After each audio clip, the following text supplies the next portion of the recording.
Ah, agora deu. Agora deu.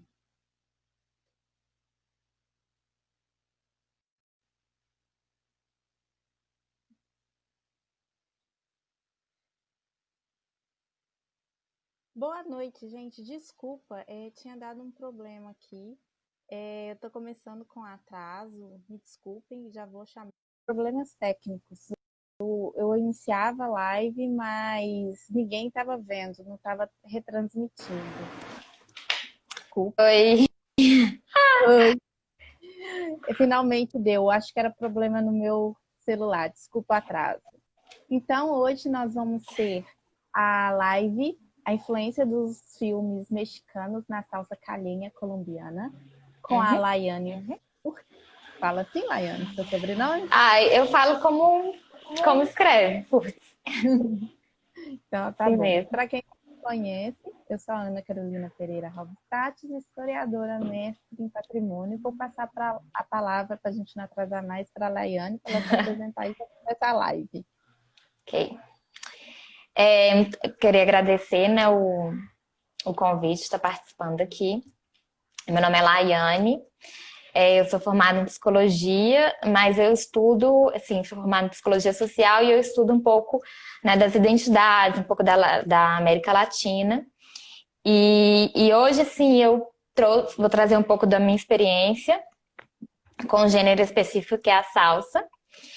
E que é uma experiência que eu tive na cidade de Cali, lá na Colômbia, que é uma cidade que é considerada a capital da salsa.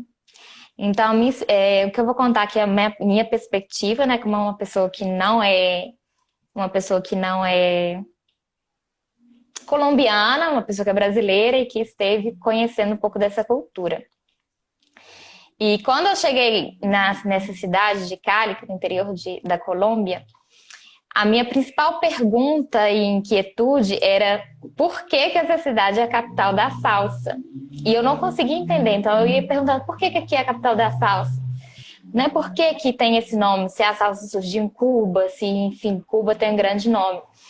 E aí eu fui entrando em contato com pesquisadores, com as pessoas que construíam, os bailadores, que são pessoas super velhinhas hoje em dia, e eu fui perguntando, criando essa inquietude do porquê. E eu descobri que na verdade, isso é uma formação muito espontânea de ser considerada a capital da salsa. Surgiu assim, na cidade muito espontânea. E uma coisa que sempre está no relato, que é um relato prioritariamente oral, ou seja, se hoje tem livros, hoje tem uma história porque alguém coletou esse relato oral, né? Então, uma coisa que sempre esteve presente é essa identidade que trouxe através do cinema mexicano. E eu acho isso super bacana. Então, assim, quando eu recebi o convite, eu não sabia, né, que falar, e aí eu lembrei dessa história e falei assim, nossa, a gente tem que conversar sobre isso nessa live, falar de cinema mexicano. Mas eu acho que antes da gente entrar Uhum. na questão mesmo da live, eu acho que a gente pode falar um pouco do seu projeto, que é o podcast, Ok. né? E que você teve na Colômbia algumas vezes, fez um intercâmbio. Então, fala um pouquinho do podcast e depois a gente entra no assunto da live. Ok. O podcast, ele também surgiu dessa minha inquietude, assim, de tentar investigar a salsa e da perspectiva de uma brasileira, de tentar entender que a gente também está muito conectado com esse universo latino-americano e que, além do nosso gênero predominantemente, que é o samba, a bossa nova, isso também está relacionado com a salsa, principalmente com a questão, né, da percussão, está muito presente. Então, eu tive essa investigação, né, que eu falei que também na Colômbia, eu também investiguei esse lado do Brasil, porque enfim, as pessoas amam o Brasil, sabe? E às vezes elas me mostravam umas músicas que eu nunca tinha escutado na vida. E eu ficava, gente, por que eu nunca escutei essa música? E porque a gente foi formado com uma cultura muito estadunidense, né? De valorizar a cultura exterior. E a gente, nossa, a gente tem um valor cultural enorme, gigante. Então, eu quis trazer, a ideia desse podcast também é mostrar diálogos que existem entre a salsa e, poxa, tem um monte de compositores que são super famosos, que inspiraram na nossa música para poder criar música. Então eu quis apresentar também essas histórias para nós brasileiros, principalmente, nos identificarmos mais como brasileiros e mais como latinos e ver que a nossa música também é muito boa. E Então onde que esse a gente é pode... Desculpa, te cortei. pode Não, eu ia te continuar. perguntar onde que a gente pode ouvir o Crônica Salseira, para quem não conhece seu projeto. Ele está disponível no Spotify, no Deezer, no Google. Você pode digitar no Google Crônicas Salseiras, Conexão País Tropical, e aí você consegue escutar sem estar ligado a algum aplicativo de streaming, né? Mas e também no Anchor, que é um aplicativo só de podcast. Ok. Então, gente, para quem quiser saber um pouquinho desse intercâmbio da salsa e dos ritmos latinos em si, brasileiros, escutem lá os episódios da Laiane no Crônica Salseira. Então, vamos lá começar a live, Laiane? Vamos, nossa, que eu separei muita história. Então, começando, né? Então, salsa calenha, né? A palavra calenha, ela vem da palavra Cali, que é a cidade de Cali, então se refere à cidade de Cali, e que é uma salsa que ela é muito típica ali da região. Então, se a gente vai para Bogotá, a gente vai para Barranquilha, a gente não encontra as pessoas dançando da mesmo jeito como Cali. Então, é muito característico. E então, nessa, né, que eu estava contando nesse relato dos dançarinos, né, que são mais velhos, os que criaram, assim, meio que formaram os ritmos, eles tiveram muita influência do cinema mexicano. Então, eu tentei pegar alguns dos principais dançarinos que eles falam nas entrevistas, nos documentários, e aí eu assisti os filmes, a gente assistiu, né, a gente vai tentar trazer uma releitura do que a gente percebeu e tentar ver se tem alguma conexão ou não. Mas lembrando, né, que tudo vem da minha perspectiva de uma brasileira, né, de uma pessoa que não nasceu e não teve contato toda a vida com a salsa. Então, assim, gente, primeiro, cinema latino-americano. Ele teve, né, a influência. Os três principais países que a gente pode mencionar é o México, a Argentina e o Brasil. Eram os três principais países que formavam, né, o grande mainstream do que poderia ser chamado de cinema latino-americano. A Argentina exportou o tango através dos filmes. Então, os filmes, né, argentinos tinham muito do tango. Alguns dos filmes de Gardel, por exemplo, não necessariamente eram argentinos, alguns eram estadunidenses. Mas, enfim, a Argentina, o mundo conheceu o tango prioritariamente através do cinema. Só que acontece que, se você quiser falar essa parte do historiador. Eu até falei, eu separei uns dados aqui, tá? Uhum. Que até a década, no começo começo da década de 1940, a Argentina era um dos principais expoentes do cinema. Ela produziu cerca de 63 películas, eu acho que é isso mesmo. Não, 56 películas, para ser exatas. E aí, como ela se manteve neutra, flertando com o eixo ali entre 39 e 45, como o Brasil, porque aqui a gente tinha o governo de Getúlio Vargas e lá a gente tem Perón, que foram governos que se mostraram abertamente alinhados, né, com a política nazifascista. os Estados Unidos leu isso como uma ameaça ao poderio dele. E como a Argentina era um expoente cultural muito grande, porque o Perón, no seu primeiro período de governança, ele fomentou toda a questão cultural, isso foi para vários âmbitos, para o cinema, para o patrimônio, para o teatro.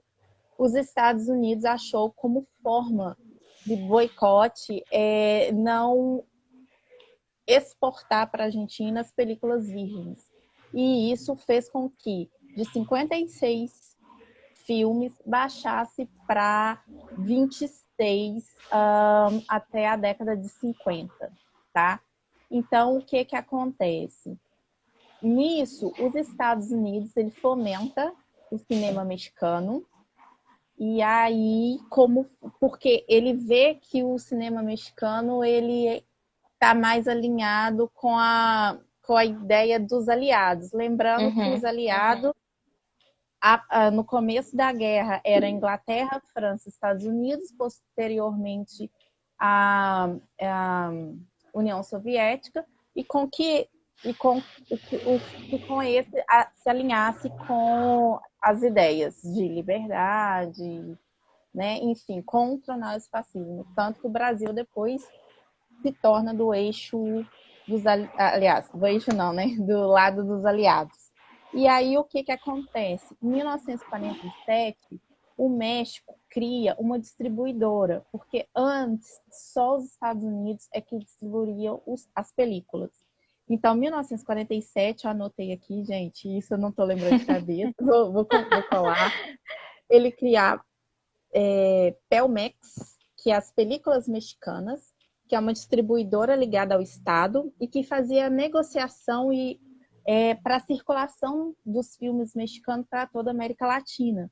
Então, com a criação da Palmex, eu acho que isso influencia fortemente a salsa colombiana e a América Latina como um todo. Mas hoje a gente vai se restringir à Colômbia. Sim, aí eu passo a palavra para você. E assim, enquanto a Argentina tinha 56 filmes, então o México apoiando aí a produção, os Estados Unidos apoiando a produção dos Estados Unidos, do México, enfim. Por ano, na década de 50 e 40, o México passa a produzir uma média de 100 filmes por ano. Enfim, México, de todos os países, de toda a história, ele foi o país que mais produziu filme num curto período de tempo. Então, assim, foi a era do ouro. Foi muito, muito, muito filme mesmo. E apoio, os Estados Unidos deu assistência técnica, né, ele deu a distribuição, enfim, ele deu toda a ajuda. Vários diretores mexicanos foram para Hollywood para poder estudar e depois eles voltaram para o México. Então, voltou assim. Claro, tinha equipamento para filmar. Então, assim, teve esse lado. Então, o México, ele sobressaiu e ele também vai entrar a ocupar um papel importante como os filmes hispanohablantes, porque ele vai ocupar a posição também dos filmes espanhóis. Porque nessa década, né, mais ou menos na década de 40, né, tem a Guerra Civil Espanhola. Então, a produção dos filmes espanhóis, ela cai. Um país que está em guerra não vai investir em arte, né? O cinema, a gente sabe disso, da história. E também as pessoas passam a nova geração passa a não querer mais o flamenco, sabe? A nova geração pede outros ritmos. E aí o México vai entrar aqui, que também com o que ocorreu com Cuba, muitos artistas cubanos vão para o México. Então, o México vai utilizar muita música cubana. Então, vai usar mambo, guaracha e também algumas influências dos Estados Unidos, musicais dos Estados Unidos. E uma coisa interessante, porque na década de 20 e 30, o cinema mexicano utilizava muito ranchera, que é um ritmo mexicano. como o filme ele é feito, tem alguns momentos musicais que são bases e que foi esse cinema de rancheira, que chama, né, cinema de rancheira, que introduziu. Só que ao virar da década, na década de 40, começa a aparecer um projeto político de industrialização e um apoio à modernidade. Então, esses filmes, eles passam mais a retratar a questão, o ambiente urbano, a cidade. Então, esses filmes, eles vão trazer, às vezes, muitas vezes, pessoas que saíram do ambiente rural e passaram a viver na cidade. Então, tem essa ideia da modernidade. Então, chegamos em Cali. Então, vamos agora para o público e a audiência latino-americana. Cali era uma cidade que também estava se desenvolvendo, né? A gente pode comparar, a gente não vai comparar com Bogotá, a gente pode comparar com Medellín, que era uma cidade que estava em expansão, e como toda cidade que está se desenvolvendo, ela se desenvolve a partir do centro histórico ali, que é onde está a vida econômica, a vida política e a vida cultural. Então, os teatros que passavam os filmes, eles estavam localizados ali no centro cultural. Só que a cidade que está se desenvolvendo, construindo, ela precisa de operários, ela precisa de pessoas para trabalhar. Então, chega um fluxo muito grande de pessoas do interior para viver, para ajudar a construir a cidade. E essas pessoas, elas não vão morar no centro, elas vão morar nos bairros mais afastados. E na década de 20 e 30, mais ou menos, os cinemas, eles tinham diferença do preço do ingresso. Então, você poderia... se você se sentasse de frente para a tela, você pagava um valor, e atrás da tela você pagava um valor inferior e via tudo ao contrário, via a legenda ao contrário, enfim. Só que quando essas pessoas começaram... Chamados de galinheiros. Isso. Então, quando essas pessoas começam a ocupar esses teatros também, eles criam os teatros populares, né, nos bairros populares. Então, o centro, ele é de uma cidade, os teatros de centro ficavam ali no bairro São Fernando, no centro, os teatros populares São Nicolás, Bela Casar, Las Delícias, acho que não existe mais essas Las Delícias, e eles tinham uma programação diferenciada, então era cinema considerado de segunda, categoria B e categoria C, que seria a categoria de terceira. Quais são os benefícios de ter criado esses outros teatros? Porque essa população, ela passa a se sentir pertencente à cidade. Porque, nossa, tem teatro no meu bairro, sabe? Nossa, que emoção, tem teatro no meu bairro, eu posso ver o filme lá no meu bairro. E isso faz com que ela se sinta parte da população urbana. Mas o lado negativo é que isso vai criar diferença da classe social. Porque nos bairros, no teatro ali do centro, tem uma programação que vai ser os filmes estadunidenses, porque igual aqui no Brasil a gente tem isso, a gente acha que o filme brasileiro é inferior do que... Enfim, acho que o filme Estados Unidos é melhor, então as classes mais altas, né, que eu tô falando. E eles também têm um comportamento que é de experiência individual e imersão, né? O que é isso? A pessoa tá assistindo o filme e ela tá ali, tem experiência direta vendo ela e o filme. E os teatros populares, eles já não vão ter isso. Eles vão ter uma preferência ao melodrama e às comédias urbanas mexicanas. E as que tem questão do baile, né? Da dança. Isso, porque o que acontece? Que são... na verdade, é uma narrativa, porque às vezes a gente pensa muito no cinema estadunidense, e o mexicano tem um link que se chama gabareteiras, que são os filmes de gabaré. Não ficou tão popular assim. Era mais esse melodrama e a comédia. E eu acho que tem essa relação do pertencer à cidade, sabe? E esses altos e baixos que o cinema mexicano aprendeu com o cinema rancheiro, das rancheiras. Então, assim, voltando. Nesses... Só uma coisa. A gente está falando Tá de muito rápido? teatro. Não, não, é só porque eu vou complementar. Está falando de teatro porque esses teatros populares que foram criados, eles também foram adaptados para se passar os filmes. Então, Uhum, quando a Laiane está dizendo teatro, entenda-se como um teatro que foi adaptado também para ter uma tela de cinema, mas que não exclui que ele tivesse outros espetáculos. No uhum, caso que a gente está falando dos populares, espetáculos com preços diferenciados, né? E com que tivesse mais o gosto de cada região. uhum. A rádio usava esses teatros para poder fazer audições. E, essa experiência de ir ao teatro, ela foi considerada uma experiência compartilhada. Ao contrário de outro que sentava ali e ficava vendo filme, nesses teatros populares existia um clima de recocha, que em espanhol seria mais ou menos a zoeira. Então as pessoas falavam durante o filme, fazia gozação e tal, porque estava no ambiente do bairro delas. Então quem estava ali era o vizinho, era amiga, familiar, era uma pessoa da família. Então tinha essa questão do familiar.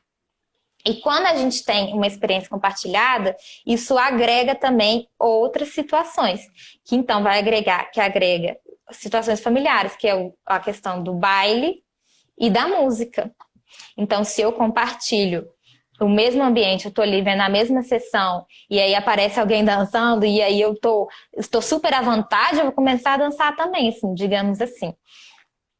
Então, nesses teatros populares, existe esse pertencimento, ele acabou sendo muito maior. E, é uma atividade recreativa, né? Passa a ser passou a ser uma atividade recreativa central, assim, no momento de vida deles. E, enfim, essa questão, né, que eu tinha falado da modernidade, então eu vou começar entrando, ela é importante também que você chegando na cidade e vendo o que o filme retratava, ele também te ensinava como se comportasse na cidade. Eu acho muito estranho falar isso, mas sem ser pejorativo, mas enfim, foi o que aconteceu.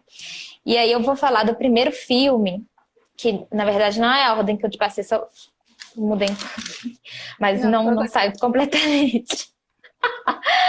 Que é um filme que se chama Los Fantasmas Burlones, que ele é de 1965. E eu acho ele é uma história, né, que se passa no contexto de um 63. circo. É 65. O YouTube tá errado. Uhum.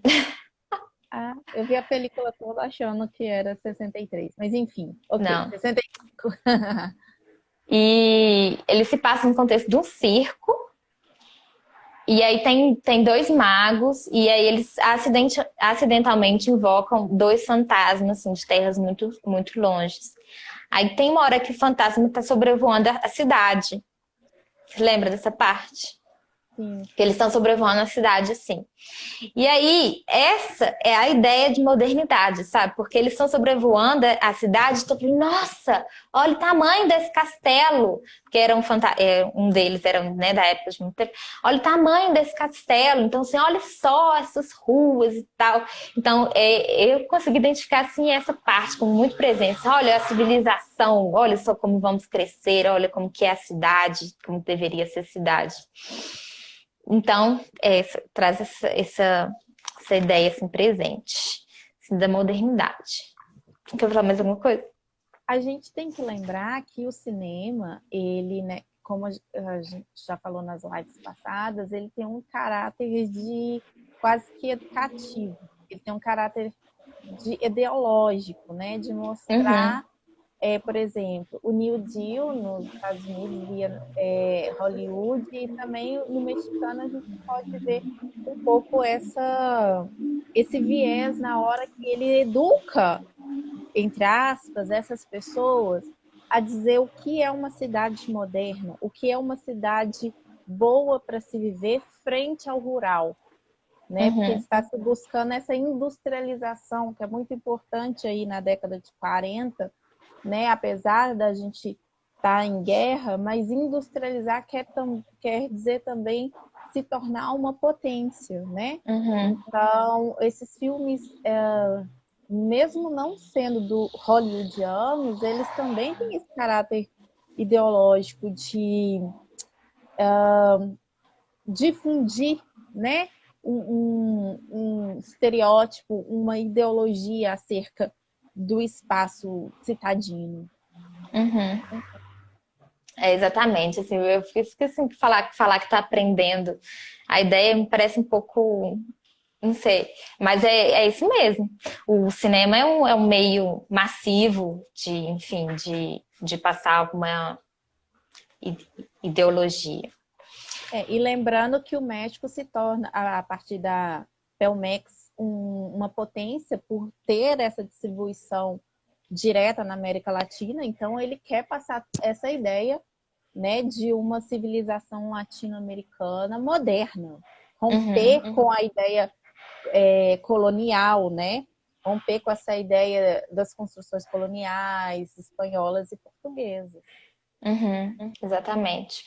E eu achei essa parte, assim, de todos os filmes, eu achei que essa parte foi sensacional, assim. Eles acharam um jeito de mostrar que, assim, os fantasmas sobrevoando a cidade, mostrando o que tinha de bom na cidade, assim, que tinha de tecnológico, né? Enfim. E eu até interpretei, Laiane, esse fantasma, não sei, não sei se está correto, mas eu interpretei como sendo mesmo essa visão do colonizador sobre aquilo que a cidade estava se tornando, rompendo com os modelos espanhóis, sabe? E eu meio que interpretei, não sei se estou certa ou estou errada, mas, sabe, eu acho que dentro do que o filme quer passar acerca da cidade, eu acho que pode caber essa interpretação, sabe? Pode.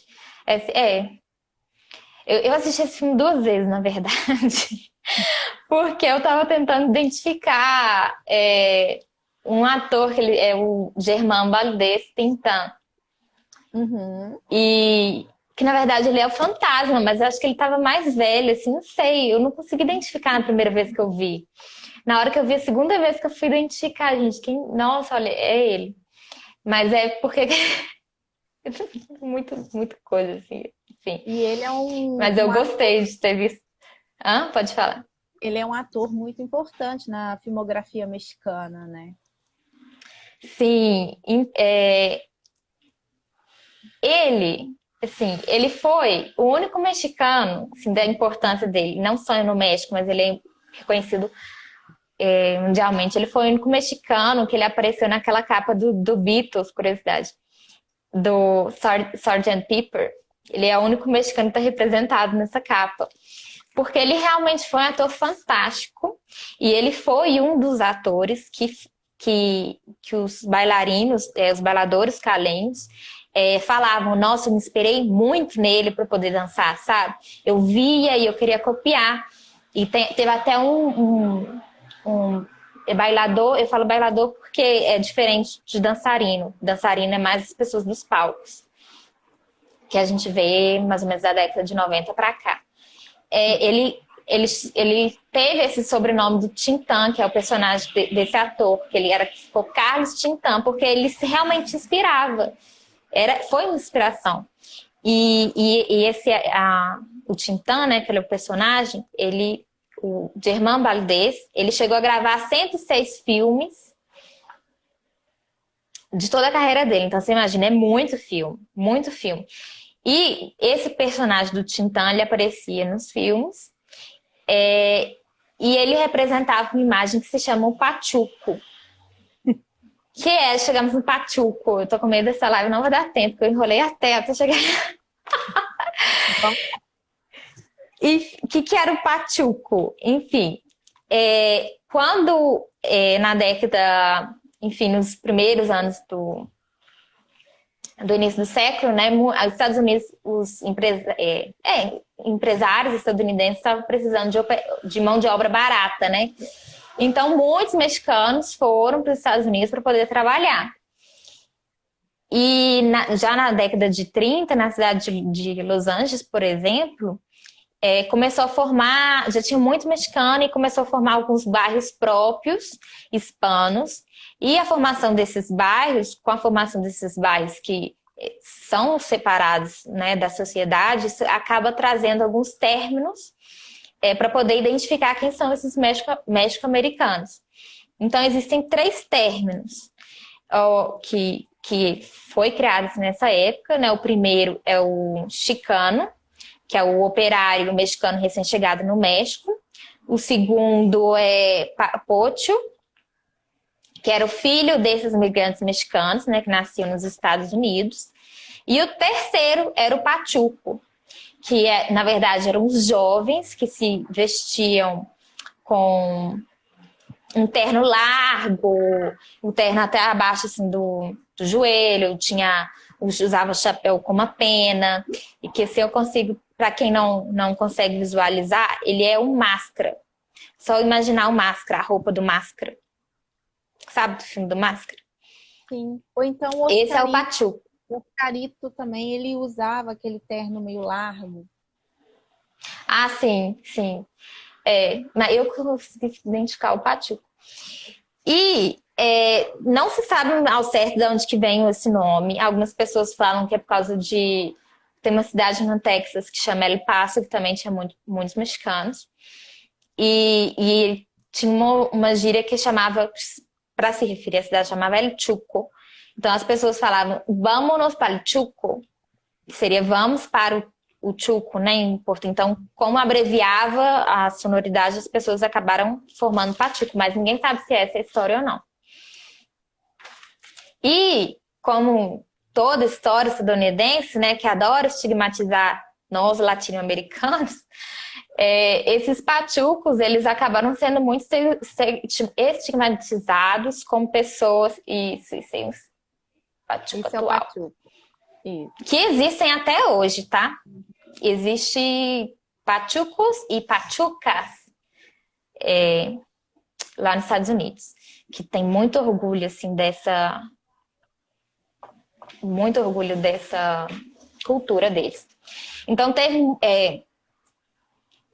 uma certa estigmatização em cima deles e com esses jovens que se caracterizavam assim, falando que eram marginais, rebeldes e que eram até violentos. E ele também como nosso malandro, assim, eu acho, porque é malandro, mas ele não é uma pessoa ruim, necessariamente ruim. Nosso malandro carioca. Esse é o Tintã, né, que é o ator. E ele, na maioria dos filmes, ele é muito atrapalhado, né? E ele causa confusão, mas no final quase sempre ele sai bem. Ele é um comediante, ele é um cantor, na maioria dos filmes. Ele é comediante, ele é o ator principal, ele é cantor e ele é o bailadeiro, né? Uhum, isso. E porque ele vai tentar ressignificar de que o Pachuca é uma pessoa ruim. Então, como que ele vai ressignificar isso? Através da comédia. A comédia e da sensibilização dos filmes. Aqui tá, você falou com o chapéu com uma pena. É isso, pluma. Né? Que caracteriza o Pachuco. Isso. E aí, então, vamos falar de um filme que eu acho que foi muito difícil escolher os filmes, porque, igual eu falei, ele fez 106 filmes, então eu fui pegando os mais famosos. E um que ele tá muito caracterizado, assim, com esse vestimento que a gente consegue identificar, é um filme que se chama El Rey del Barrio, O Rei do Bairro, de 1950. E a história, chegou a ver? Ele é muito atrapalhado. Ele é extremamente atrapalhado, né? Ai, mas não mais que o Revoltoso. Daqui a pouco a gente fala do Revoltoso. Assim, eu acho que eu virei fã, eu gostei muito dele. Muito mais do que o Resorts. Eu gostei muito, muito dele. Acho que ele toma completamente atenção. E nesse filme, ele é considerado um dos principais filmes mexicanos da história do México. Ele tá ali na 18ª posição, assim, dos filmes mais importantes mexicanos, que é uma posição muito boa, porque se você considerar que por ano eram feitos 100 filmes, você tá ali na 18ª, é uma posição maravilhosa. Muito bom. E a história, ele conta mais ou menos de um rapaz que ele é bom, mas que ele queria ser mal. E acho que é por isso que tem tanto atrapalhadas assim no filme. Porque ele se mete, ele ele interpreta vários personagens, então ele interpreta um líder não é líder, gangster. Um gangster de Chicago e tem um grupo de delinquentes, mas que os delinquentes também são super lerdos, não são delinquentes, enfim, não são delinquentes delinquentes. Ele interpreta um cantor de ópera e um pintor francês também, mas que ele vai entrando nas casas através desses personagens para poder roubar a joia das mulheres e depois distribuir no bairro dele essas joias, o dinheiro, como se fosse um Robin Hood. E principalmente da vizinha dele, né? Que ele fica tentando ajudar a vizinha dele, que não aceita ajuda. E é engraçado porque em uma dessas vezes que ele tenta roubar a moça, a voz do filho dele, que é a voz da consciência, fala assim, não rouba, por que você está roubando? E aí ele todo no lado sentimental, vai lá e devolve as joias e tem toda esse papel que é o personagem dele de poder... que é delicado e sentimental, irônico ao mesmo tempo e que, enfim, eu acho super legal. E onde que só para as pessoas entenderem, onde que a salsa entra? Vou falar Nesse exatamente agora. Enfim, nos filmes tem a história principal, então tem um roteiro principal e tem os momentos musicais que vão colocar ali para dar o ênfase ou de passar de uma cena para outra, para contextualizar de uma cena para outra. Nesse filme específico, tem duas cenas que eu acho mais importantes. Uma é ele dançando, ele dança um dançon, que é um ritmo cubano, em uma das festas que ele vai, que ele, enfim, ele tá todo caracterizado de capachuca e ele dança. E é muito engraçado, sim, não é muito engraçado, mas é que ele tá dançando e aí ele vai trocando de par, depois ele pega a cena que ele dança com a mulher, só que ele não viu que a mulher tava dançando com um anão. Então, assim, é meio que não entende, assim. E esse anão é um ícone, né? Porque tá em muitos dos filmes. Uhum. Né? Sempre E tá ele lá. dança super bem. Diga-se de passagem, ele dança uma salsa assim. E aí foi Uhum. que eu comentei com você, porque nos filmes do Tintã, a gente vê uma elite se misturando com os operários, com as pessoas da vila, e tudo se resolvendo ali a partir da dança. Então é um filme que tem até um caráter, a gente pode dizer assim, democrático, com relação ao ato de bailar, né? Uhum. Só que, não sei se você reparou, mas a maioria desses momentos estão dentro das casas da classe social mais alta, que a música está presente. A maioria deles. Sim, mas isso não impede que, por exemplo, a classe popular apareça nesse espaço de baile. Uhum. Por exemplo, tem aquele filme que agora eu esqueci o nome, que eu posso olhar aqui, que há um baile na cadeia. Ah, sim, esse é o Ai, amor, como me ha puesto. Isso, que é o baile na cadeia. Então, Uhum. por exemplo, o músico e o poeta, a gente vê que tem o sotaque inglês, ali do americano, mas no final das contas, gringo dança com a população, é num espaço de baile da elite, mas até o garçom dança, todo mundo, Uhum. né? Então, Sim, tem um caráter da dança ser democrático, eu penso, né?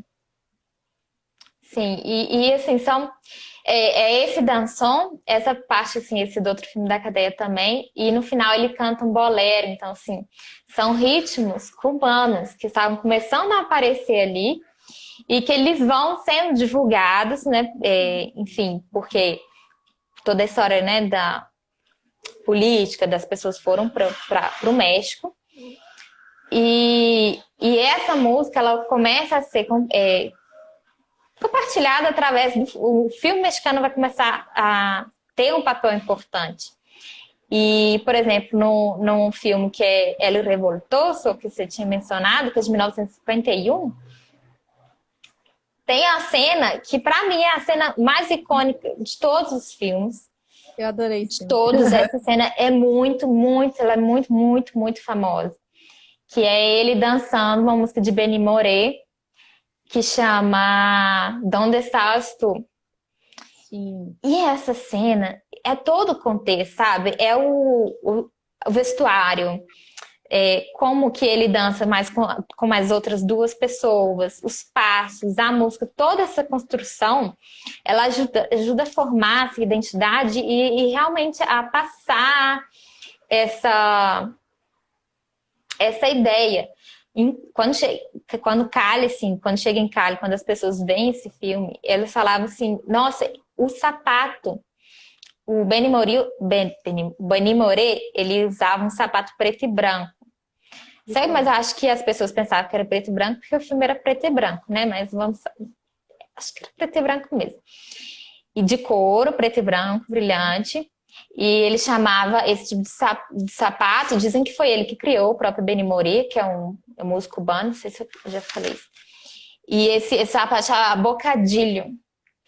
E então, em Cali, eles vão copiar até esse tipo de sapato para poder dançar. Então, eles vão copiar a vestimenta, copia o sapato, e é tudo isso que está ali no filme. Que é igual aquela outra live de como o filme inspira a moda. Isso é um exemplo por isso, mas a gente quer copiar o que a gente está vendo ali no filme. E isso é um exemplo. Eu só vou contextualizar como é que ele sai do traje de pachurro para um traje mais de gala nesse filme. Ele e ele se torna vamos dizer assim, uma dama de companhia de uma dama, Uhum. um cavalheiro de companhia. E então ela veste ele para acompanhá-la em não sei se uma recepção, em uma festividade. E ele, a princípio, ele sai super mal porque ele não tem modo. Ele bebe o ponche na concha ao invés de colocar na taça e por aí Uhum. vai. E o único momento que ele se dá bem é quando ele canta e ele vai bailar essa música que é Donde Estás Tu? Donde Uhum. Estás Tu? E então que ele é um exímio bailarino e aí ele conglomera toda aquela festa em torno da dança. Uhum. Então, por isso ele está com esse traje de gala, que a Laiane fala, que tem esse sapato com duas cores, que é um traje Uhum. mais simples, que não pertence à vestimenta popular, que o filme coloca como popular, né? Uhum. Isso. E pode continuar. Não, é isso. Essa música, esses ritmos caribenhos, né, principalmente cubano, ele vai entrando na cidade através dos filmes, né, que são... Por que acontece? Esses teatros, como eu falei da experiência compartilhada, eles começaram a agregar a música e a dança também como experiência compartilhada. E criavam-se bailes ou terraças muito próximas a esses teatros, ou inclusive no mesmo teatro. Acho que o Bela Casar tinha uma terraça em cima e formavam bailes para as pessoas dançarem. Então, quando isso une, e quando une, né, esses gostos da música, da dança, para formar esses bailes, então vira uma coisa muito mais natural, sabe?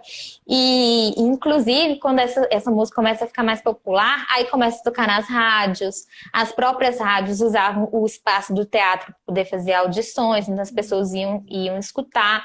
E Cali, ela pegou muito, se apropriou muito bem desses estilos, da guaracha, do mambo, sabe? Até dos estilos estadunidenses de dança, como o Charleston. Então, os bailarinos falavam assim, olha, quem não sabe dançar Charleston, que hoje a gente está presente no Lindy Hop, que a gente tem uma cena muito grande de Lindy Hop aqui hoje no Brasil, né? Que voltou esses bailes do jazz. Então, esses dançarinos falam, olha, para você ser um bom dançarino na década de 50 e 60, você tinha que saber dançar mambo, Charleston e o outro que eu esqueci. E porque era isso que eles dançavam. O pachuca, ele dançava swing, ele dançava boogie-woogie. Porque o pachuca é a mistura dos Estados Unidos com a cultura mexicana, com a cultura latina. Então, estava ali no filme. Tanto que vários filmes têm como subtítulo, por exemplo, O Rei do Bairro, ele fala Bailando Nereidas. O El Revoltoso tem Bailando Donde Estás Tu. O Hay Amor Como Me Es Puesto é o Mambo. O Eu Tenam. É o Tenampa? É o Temampa? Qual que é esse? Eu acho que é o Tenampa. É o Tenampa. Tem como subtítulo Dançando um Swing. O Músico, Poeta e Louco tem como subtítulo Boogie Boogie. Boogie Boogie. Isso. É o Boogie Boogie.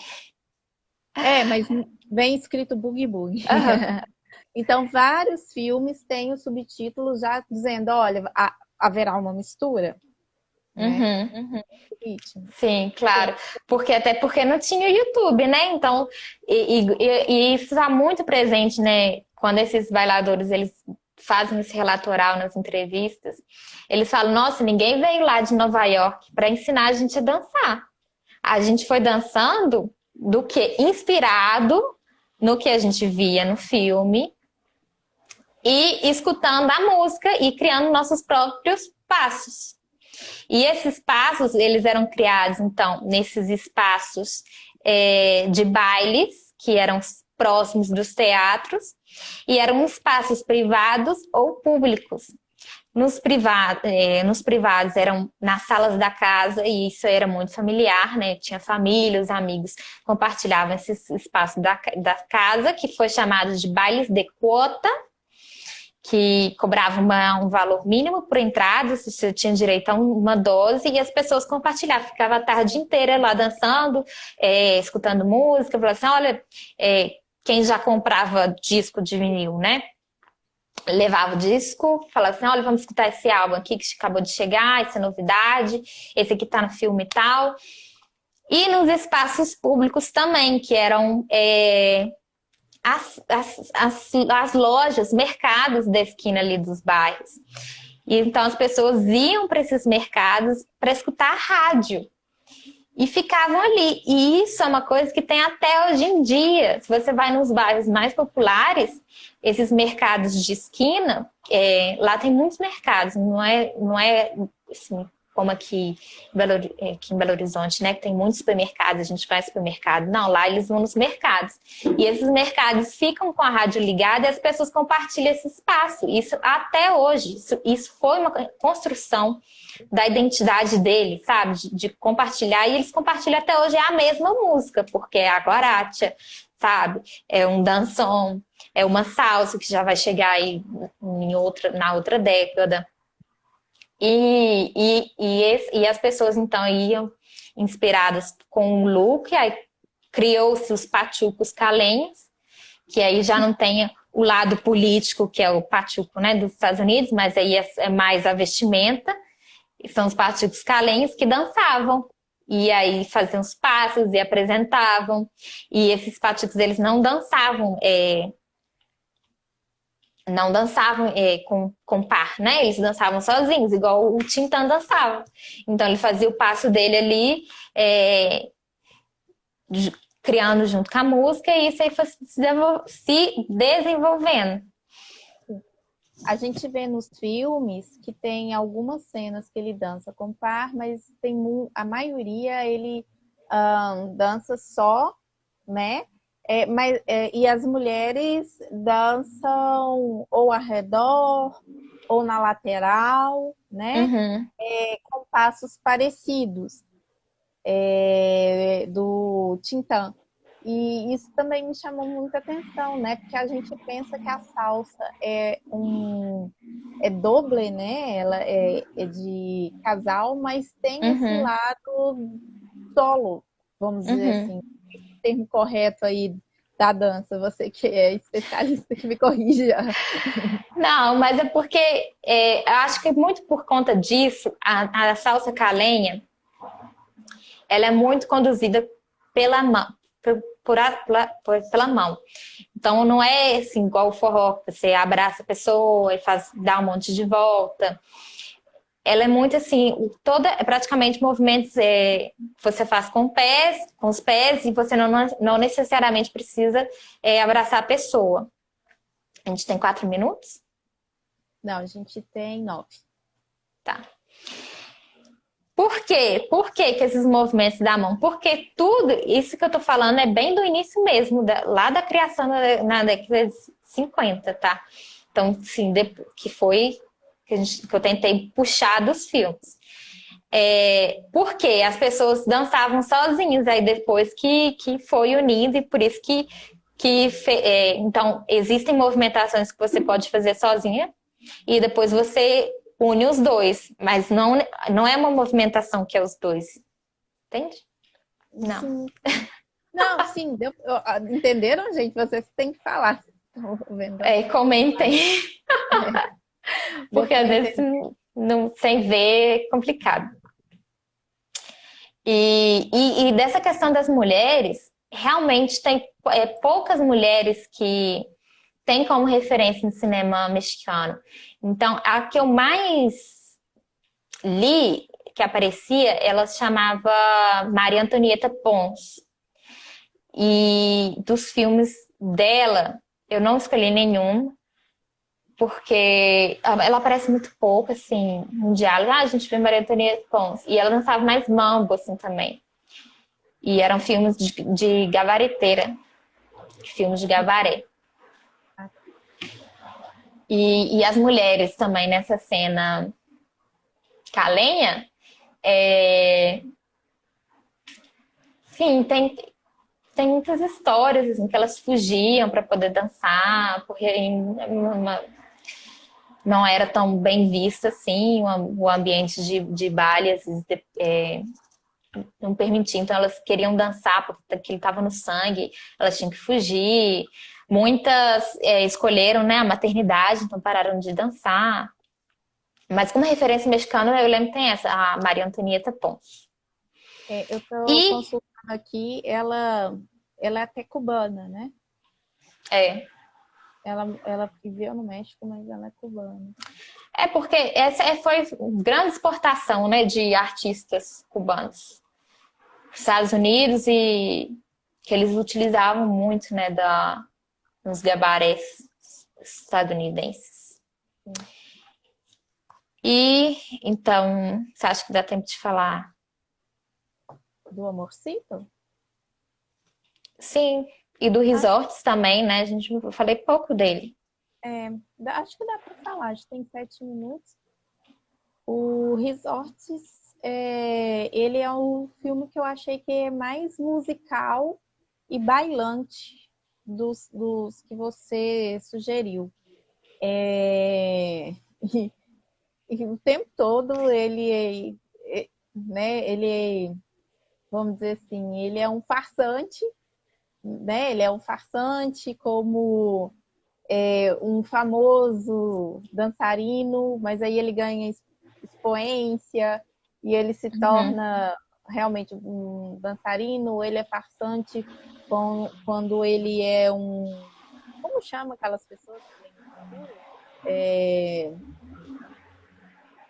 cartomante. Não é cartomante porque Uhum. ele fazia a partir de uma bolinha. Eu Ah, eu esqueci o falo nome. tipo mago mesmo.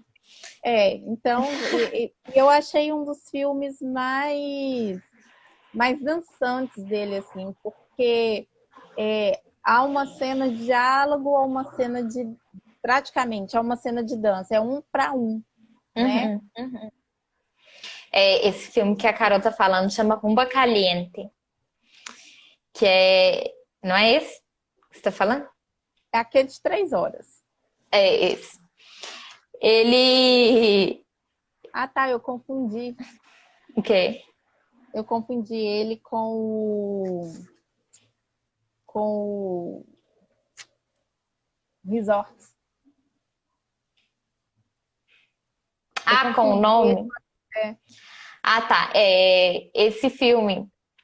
A diferença do Risotos pro Tintã é que o Risotos ele usa muito corpo.